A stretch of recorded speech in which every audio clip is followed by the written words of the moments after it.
दोस्तों, मुझे पता है आप सब लॉकडाउन में बोर हो रहे हैं, तो मैं आपकी बोरियत दूर करने के लिए लाया हूँ hello app, India's leading social media platform. Hello app पे आपको मिलेंगे trending news, funny, educational, cooking, dance और भी बहुत सारे वीडियोस। इसके अलावा latest updates of your favourite celebrities.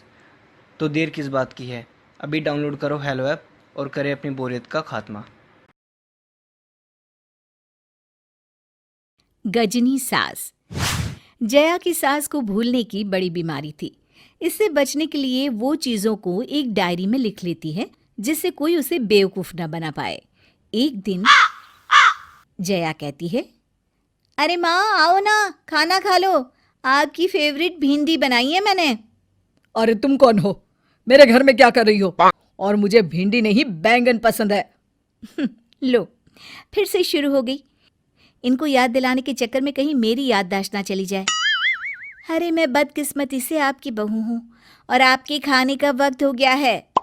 ये कहकर वो उसे अपनी शादी की फोटो पकड़ा देती है। देखिए कैसे मेरी शादी में आप पीछे खड़ी होकर मुझे आशीर्वाद दे रही हैं। अच्छा, याद आ गया। चल अब ज्यादा वकील ना बन, खाना लगा, नींद आ रही है। जया की सास का ये सिलसिला चल ही रहा था कि एक दिन, अरे बहू, जरा यहाँ आना। ये देख, मेरा हार कैसा लग रहा है। बड़ा ही महंगा हार है, मेरी सास ने दिया था मुझे। वाह माँ जी, बड़ा ही सुंदर हार है ये तो। सास मन में इसे लिख लेती है।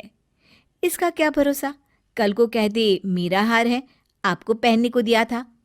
ये सोचकर वो इस बात को डायरी में लिख लेती है। एक दिन, अरे माँ, आपने ये देखा, कैसी लग रही है मेरी साड़ी। हाँ, यही तो रोज पहनती है। एक तो सांवली, ऊपर से चटक रंग की ये साड़ी। मैं कैसे भूल सकती हूँ। जया को सास की बात पर गुस्सा आ जाता है। शादी में आप लोगों की तरफ से ही तो आई थी ये साड़ी। अब तेरे पिताजी ने तुझे हमें दिखाया था, तब तो तू गोरी थी। बाद में हमें क्या पता था कि तेरा रंग काला हो जाएगा।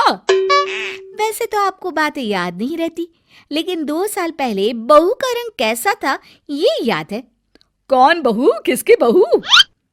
जया झल्ला कर वहां से चली जाती है। अगले दिन जया किसी पार्टी में जाने के लिए तैयार होती है कि तभी उसे सास का वो हार याद आता है। वो सास के पास जाती है। अरे माँ जी, जरा वो हार देना। कौन सा हार? अरे जो उस दिन आप दिखा रही थी। सास उस वक्त तक सब भूल चुकी होती है। अरे किस दिन कौन सा हार, क्या बोल रही है? जया मौके का फायदा उठाने की कोशिश करती है और सास को कहती है, अरे वही जो मैंने आपको रखने को दिया था, जो मेरी माँ ने मुझे दिया था।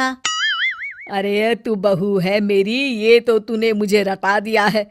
लेकिन भला बहू अपना हार सास को क्यों देने लगी? तू कोई चालाकी तो नहीं कर रही है ना मेरे साथ? अरे नहीं नहीं माँ जी, अब जल्दी से वो हार ले आइए ना, जो आपने बक्से में रखा है। सास जाकर जैसे ही बक्सा खोलती है, उसे हार दिखता है। वो उस हार को लाकर बहू के पास लाती है। ये ले। वैसे मेरा दिल नहीं मानता कि इतना सुंदर हार तेरा हो सकता है, पर तू जैसी भी है झूठी तो नहीं होगी।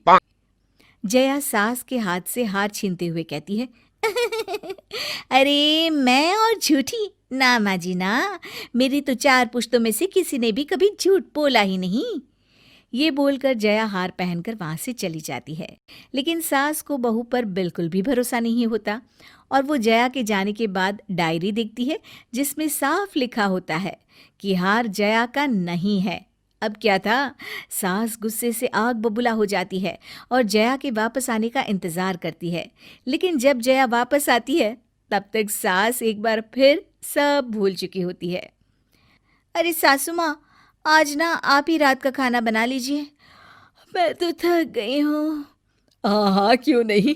वैसे भी काफी दिनों से मैं अपने बेटे के लिए खाना बनाने की सोच ही रही थी।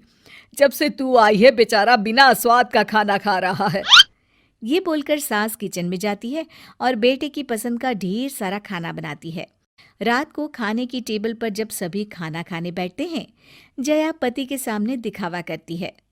हाय रे, आज तो मैं थकी गई, कमर ही टूट गई मेरी। घर का इतना सारा काम और फिर। अरे जया, आज तो तुमने कमाल ही कर दिया।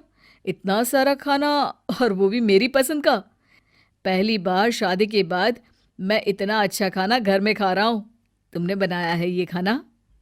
अरे और क्या, आज का सारा खाना मैंने ही बनाया है। देखिए ना कितनी थक गई हूँ मैं। सास को भी कुछ याद नहीं होता कि खाना उसने खुद बनाया है। वो बहू को कहती है, अरे तो क्या हो गया, घर का खाना बनाने में कोई थकता है क्या? चल, तूने कुछ तो अच्छा बनाया। बहू भी मन ही मन खुश हो जाती है। तभी जया का पति जैसे ही मुंह में पहला निवाला रखता है, जया, ये खाना तुमने बनाया है? हाँ हाँ, घबराते हुए जया पूछने लगती है, क्यों, क्या हुआ, अच्छा नहीं लगा? अरे झूठ बोलने की भी हद होती है जया। माँ के हाथ का खाना खाकर मैं इतना बड़ा हुआ हूँ। पहले निवाले पर ही बता सकता हूँ कि खाना तुमने नहीं, माँ ने बनाया है। फिर वो माँ की तरफ देखकर बोलता है, माँ, याद करो, खाना तुमने बनाया है ना? याद करो माँ। सास को याद आ जाता है और साथ ही हार वाली बात भी याद आ जाती है। मैं बातों को भूल जाती हूँ तो तू उसका फायदा उठा रही है। और हाँ, मेरा हार लेकर आ अभी, जिसे तूने मुझसे अपना बोलकर ले लिया था। और हाँ, क्या बोल रही थी तू कि झूठ तेरी 4 पुश्तों में किसी ने नहीं बोला? माँ जी, माफ कर दीजिए मुझे।